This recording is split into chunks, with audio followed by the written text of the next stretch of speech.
Thank you. Thank you so much. Thank you. And thank you for coming out tonight. Welcome to our show, The Late Morning Show. I am your host, Edward McTighe, and boy, do we have a good show for you tonight.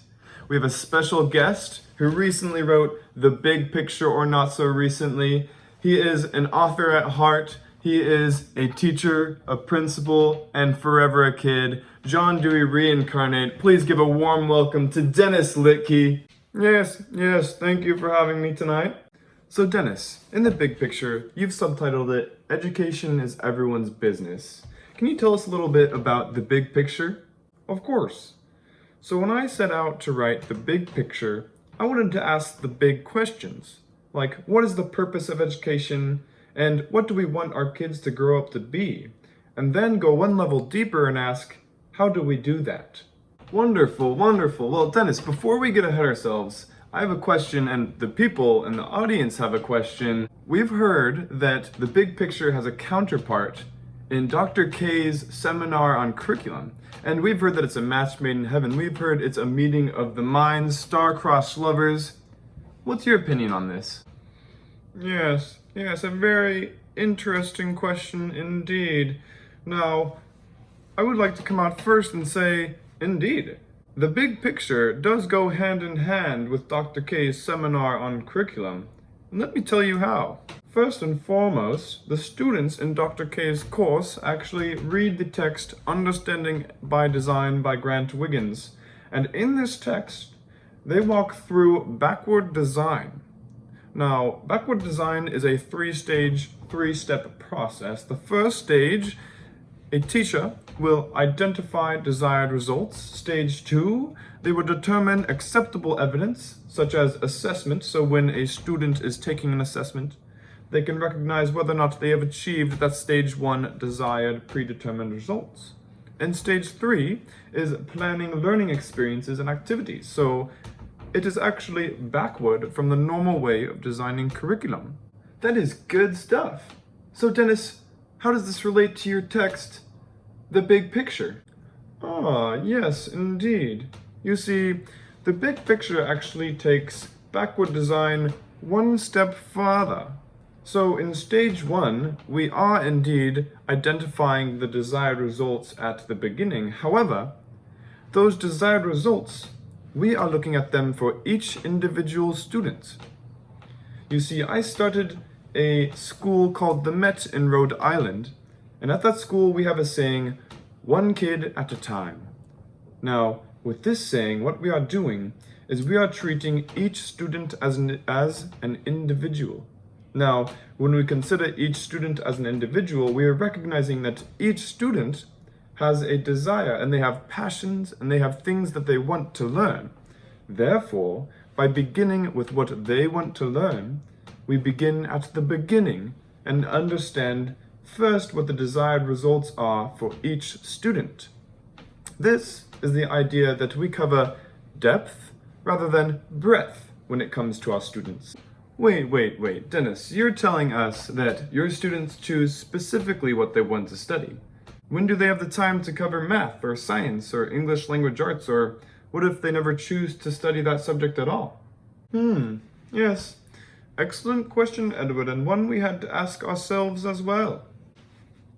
You see, when a student is given the opportunity to learn what they are passionate about and to decide what they are going to study, they will become even more invested in that learning.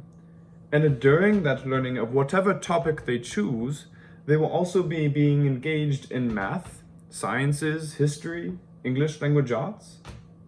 And thus, we come to yet another point at which my text, The Big Picture, holds hand in hand with Dr. K's course.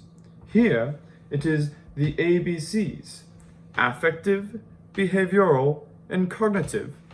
In this instance, all three are shown. You see, when a student chooses what they are learning, they first deal with the affective. Now, let me quote John Dewey here, the most important attitude that can be formed is that of the desire to go on learning. It is the idea that not only is the student learning about their topic of interest, but they are learning to learn. Then let's consider behavioral. In this context, the student is learning how to be responsible for their own research. They are taking responsibility and finding investment in what they want to learn. Then cognitively, as I remarked earlier, not only are they learning about the topic, but they are learning about the specific subjects that might otherwise be considered traditional, such as maths, sciences, history, English language arts, or even other languages or other subjects. Man, Dennis, really, that just seems almost too good to be true. I think back to when I was in school, and I imagine I would just go free rein with that type of curriculum. Perhaps, Edward. However, it goes beyond that. You see, curriculum is not just the subject that is being taught, but it influences and is a part of the wider culture of a school. It influences the environment, the type of community, the safety of the students, and the respect that is given. And it influences the relationships between the students and the teachers. So, yes, the big picture does intend that schools must help kids gain knowledge. However, they must also help them believe in themselves, believe in others, and to love learning. And so our goal is to help students achieve the sense that he or she is an individual as well as a member of a community. And thus, they will give themselves respect as well as respect for others in the process of learning. Wow, Dennis, this is a lot of really rich information, but I want to make sure that everyone is following back at home. So let's go back and tell us the core of the big picture. Yes, of course, the core of the big picture. So I would like to first reference a video that many of Dr. K's students watch, an interview of Howard Gardner by Edutopia, and they are talking about the theory of multiple intelligences. Now, this concept that each student that comes into our classrooms has different cultural backgrounds, different ideas, different beliefs, different concepts that will inform how they learn. Therefore, at the Met and in this text, what I explain is that we must treat every student alike and differently. Let me say that again. We treat our students alike differently. For we must treat all of our students the same, and yet we must also recognize that they come from different places and learn differently. Right. But Dennis, before we run out of time, explain to us how all of this translates into the classroom, because that's probably the most important and challenging part of all of this. And yes, that is the most important question you have asked tonight, Edward, for how does it translate into the classroom?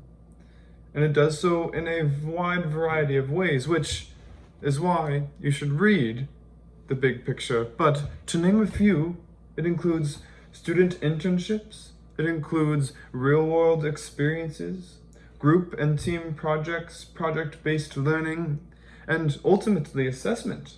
For there are 3 assessments that I define in this text: exhibitions, portfolios, and narratives. For each of these forms of assessment will lead students not only to a deeper understanding of the topic, but to a better understanding of learning itself.